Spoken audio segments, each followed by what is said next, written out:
Chapter 6 Magic Tutorial.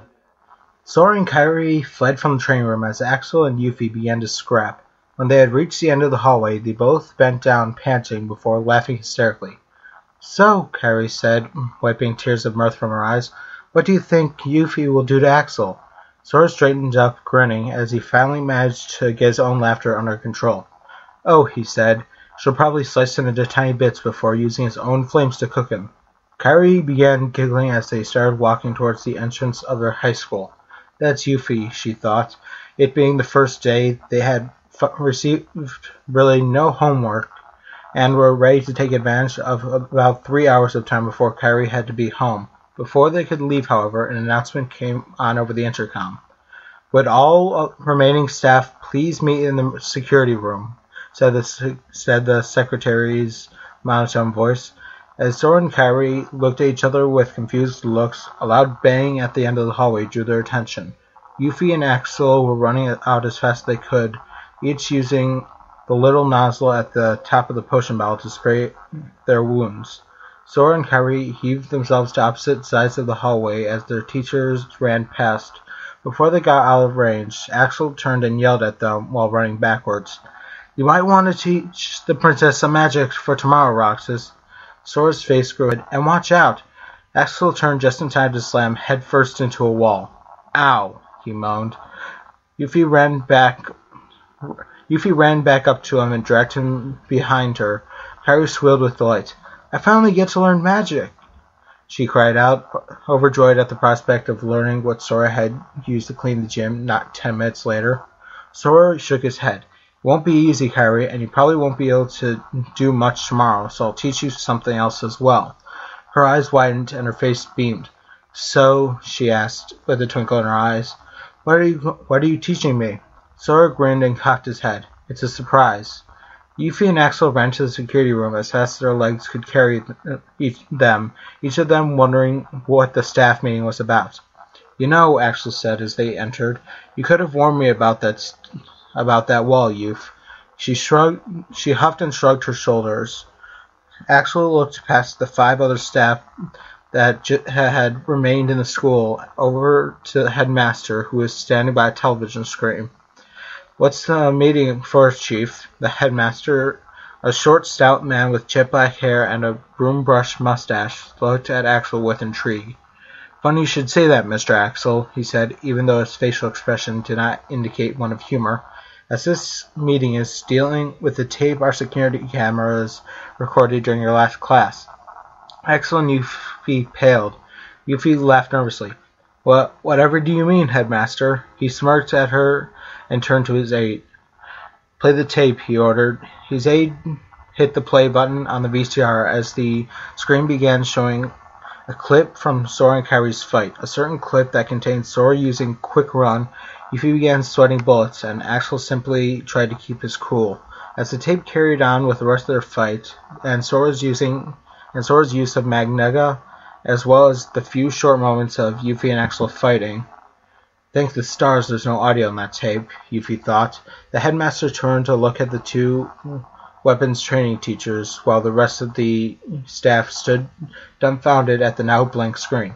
"So," he began, his gaze shifting between the 2, "how do you explain this?" Yuffie began pulling her collar as she tried to think up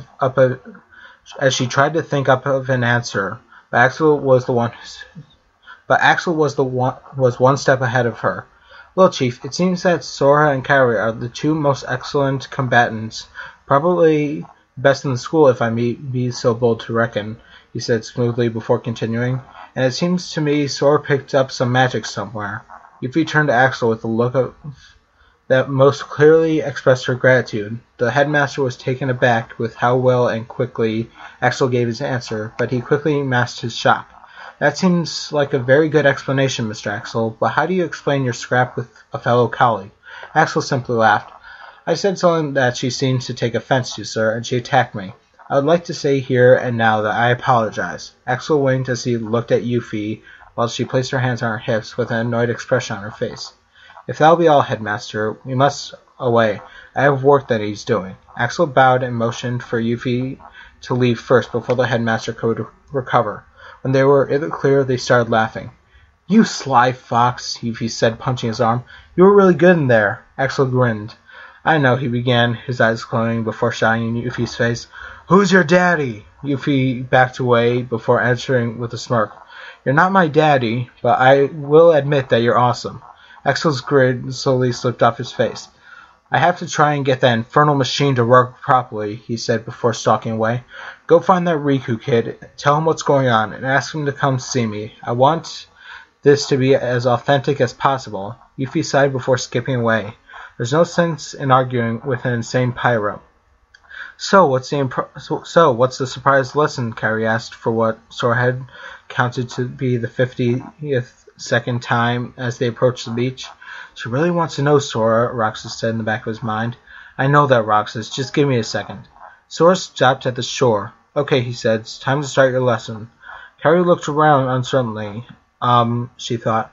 Practice magic here? She looked at Sora inquisitively, but his face screwed up in concentration.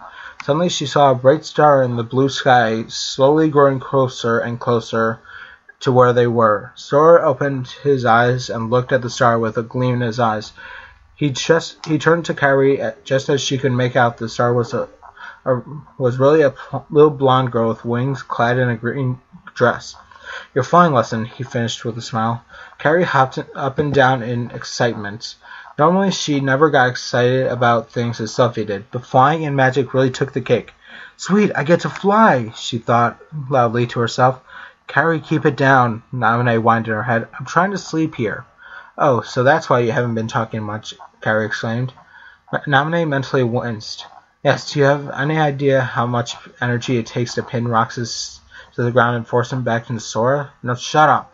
Kairi grinned and noticed that Sora was having a conversation with the pixie. Sora seemed to be trying to defend himself. Come on, Tink, can't you help us out? He pleaded. Tink gave a few chimes that sounded like bells. What do you mean, not her? I have to teach Kairi to fly. More chimes. You will? Great. 3 more chimes. Okay, what do I have to do? Sora asked glumly. Tink gave 7 chimes. Sora's face was one of shock. Pay you for your what? Tink then angrily chimed like a storm. Sora hastily tried to calm her down as Kairi giggled. Watching Sora haggling with her is funny. Okay, fine, I'll do it. How much? Sora said with resignation. Tink seemed to think for a few seconds before chiming. Sora was astounded. 250 money? Fine. Okay, fine, take it. He said, handing her the money. Tink happily chimed something Kairi took to be thank you before flying over the duo, showering them with golden dust. Kairi cutely sneezed. Tink took offense and quickly flew off, only stopping long enough to fill a box Sora had protruded from his backpack with the golden dust. What was that, and what's the box for? Kairi inquired. Sora smiled. Pixie dust, he explained, zipping the box back in his pack. You needed to fly. I had to pay Tinkerbell to go on a trip to the spa in order for her to give you some. Kairi giggled as she wondered what length Sora would do to something for her.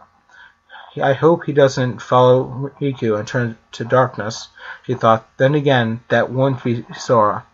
So, Kairi asked, voicing her concern, how do you fly, and won't people, see us? Sora laughed and she looked skyward.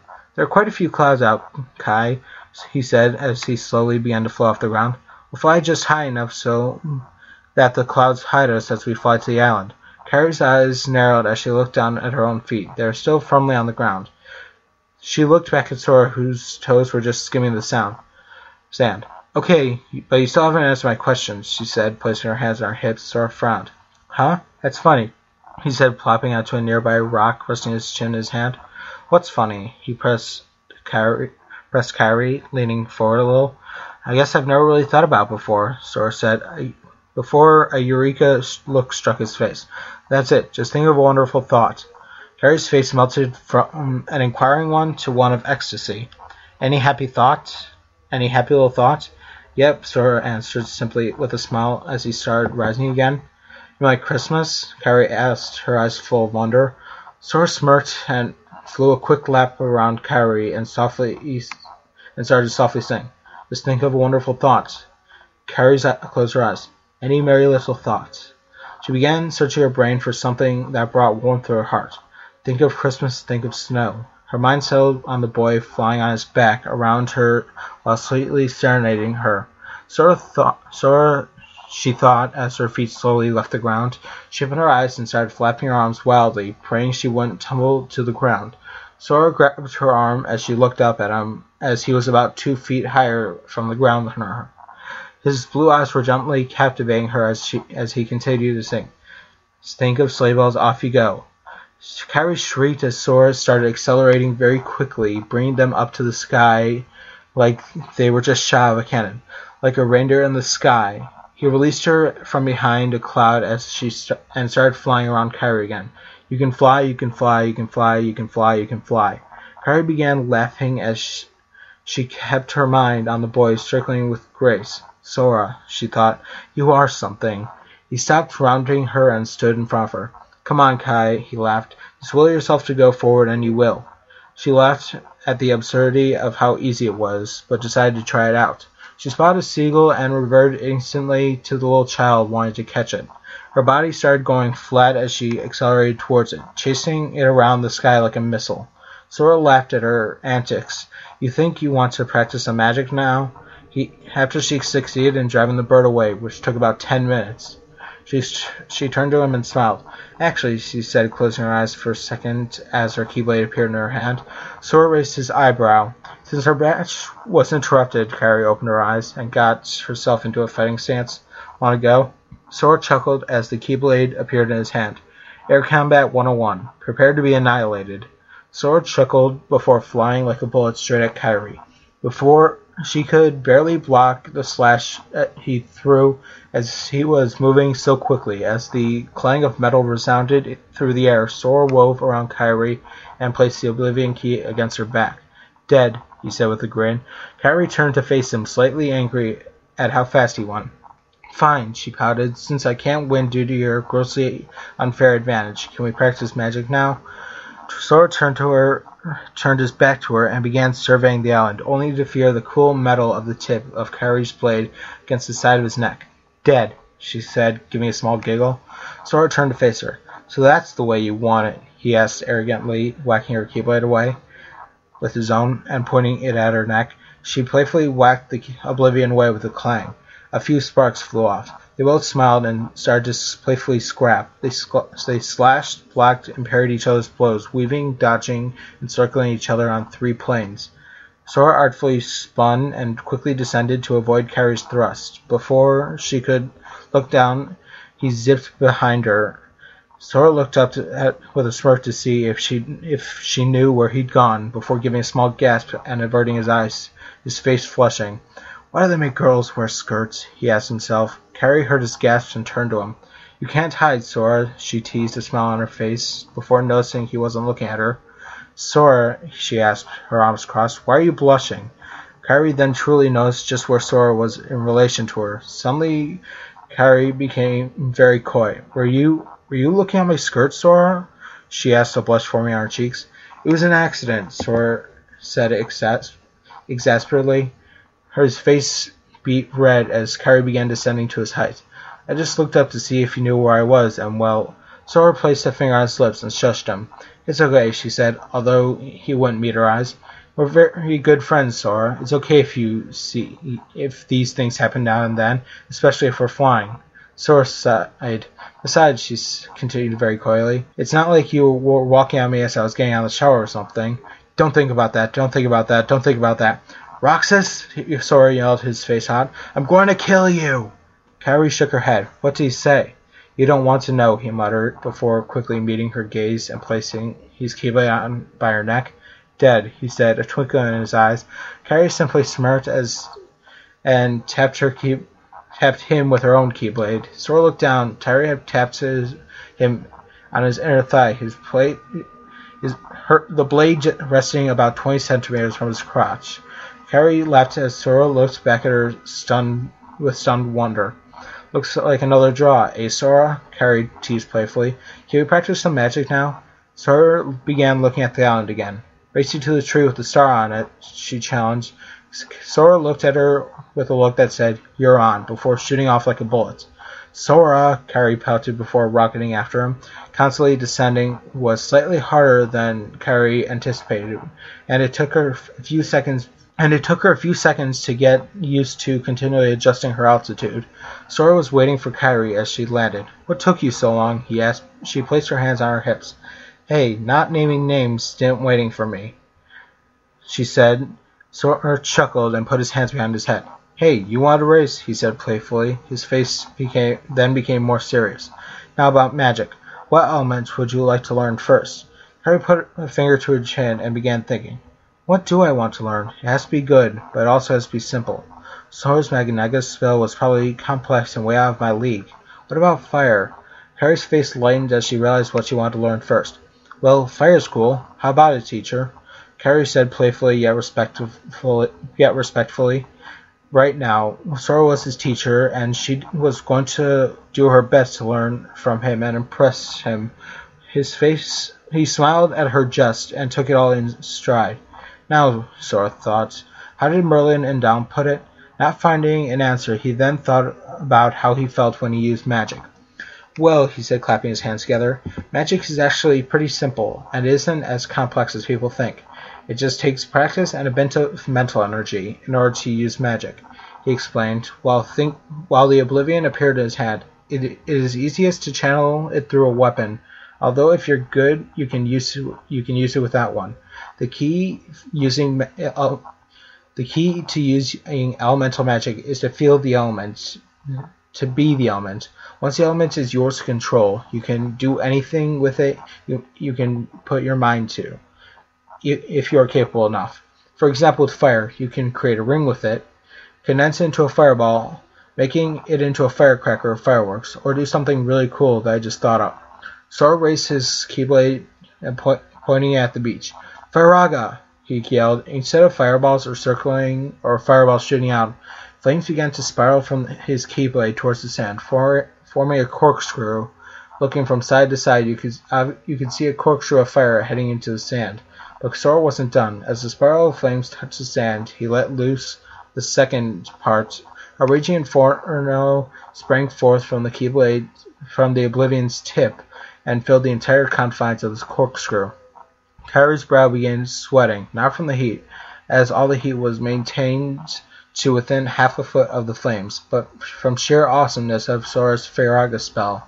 Sora broke his concentration, and the fire died, leaving a patch of molten glass on the beach.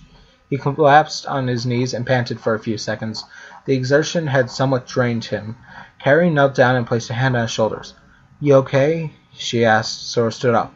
"Yeah, that wore me down a bit." He shook his head in his hand for a bit before looking back at Kairi and resuming his lecture. "Such use for a spell can ensnare enemies before burning them to a crisp. Remember, an element can be used in any appropriate way you can think of. It's all envisioning it. You ready to have a go with fire?" Kairi bit her lip nervously. She had never used magic before, but decided to give it a try. Her eyes became set as she nodded. Kairi looked at her keyblade before holding it in front of her and concentrating. She felt the fire inside, wrapping all around her, licking her arms with a searing heat. Feel the wind roar and fan the fire around her. Unseen to her, flames began to wrap themselves around her keyblade as she struggled to capture the fire and tame it to her will. Sora looked in wonder at her keyblade, as he had never seen that happen before. The fire grew and consumed the blade as Kairi struggled to grasp it. Finally, she felt it click. She held the fire to her by force of will alone. Fire was her element, and she was its master. The external flames melted into her blade before exiting through the tip, forming a fireball. When Kairi could no longer maintain her hold, she let out a cry. "Fire!" she yelled, her eyes snapping open, revealing the fire within. The fireball shot out towards the sand, but Kairi's aim was off. Instead, landed on a patch of grass, which quickly caught fire. What with the power of her fire spell, Kairi collapsed. Kairi collapsed on the ground, her energy spent. Before Sora could congratulate her or see if she was all right, he had to get the fire under control before it was an inferno. "I need a new element," he thought desperately. "Water," he realized. "I need water." Sora closed his eyes, pointed the oblivion at the blaze. He heard the sound of the waves pounding his ears. He felt the cool sensation of running water flowing over his body. He heard the roar and smelt the foam of the great waterfalls in deep jungle. He tasted the salt waters of the oceans in Atlantica. Sora grasped at the raging river and claimed it for his own, and snapped his eyes open. "Water!" he yelled. A geyser sprang forth of the oblivion's tip and rushed the spreading flames. Sora directed the flow at their base as he doused the trees and fought the flames back to the beach. A lone firefighter he was, only limited in his supply by his mental strength. When at last the task was done, he released his hold on his Keyblade and let it vanish in a flash of light. Sora smirked. "I have a new toy," he thought. He turned towards Kairi and knelt beside her, propping her up with his arm. She looked up at him and gave her a comforting smile. Are you sure you never used magic before, Kairi?" he asked, offering her his hand. She took it wearily and came to her feet. Before she could steady herself, she fell back down.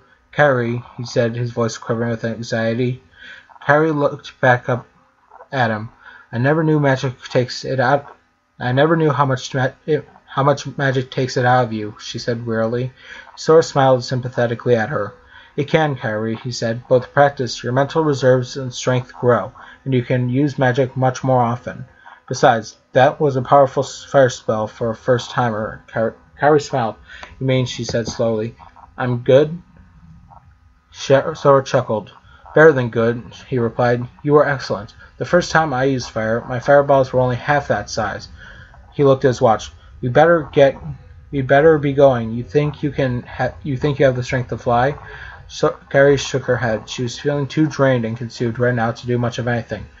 Sora sighed and picked her up. Kairi held on to him with one arm, onto her Keyblade with the other.